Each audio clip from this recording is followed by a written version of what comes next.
গৈ আছোঁ শিৱসাগৰ নাজিৰা।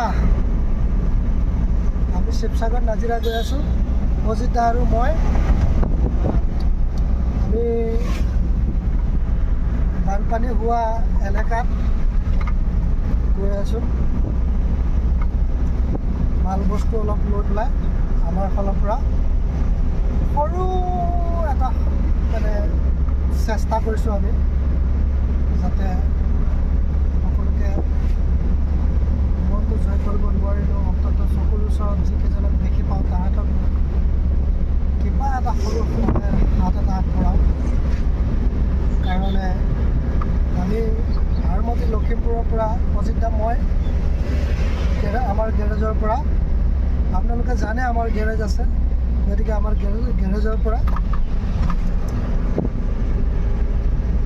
সামান্য পৰিমাণে মই বস্তু লৈ পেলাই এখন বলেৰো পিকআপ ভৰ্তি কৰি পেলাই আমি ওলাই গ'লোঁ। আজি দিনৰ দুপৰীয়া 12 বজাত, মানে কেইটামানত পামগৈ ক'ব নোৱাৰোঁ, হ'লেও আমি ওলাই গৈছোঁ আৰু আবেলিলৈকে বা সন্ধিয়ালৈকে পামগৈ চাগে।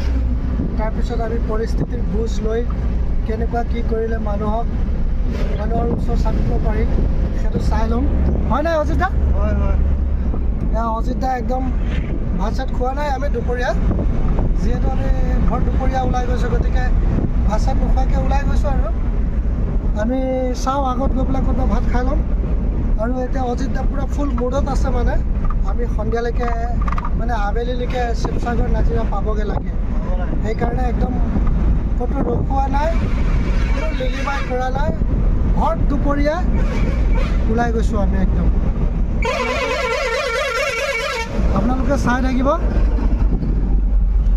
আমি কি কি কৰি আছোঁ, কি কি কৰিম, আপোনালোকে চাই থাকিব।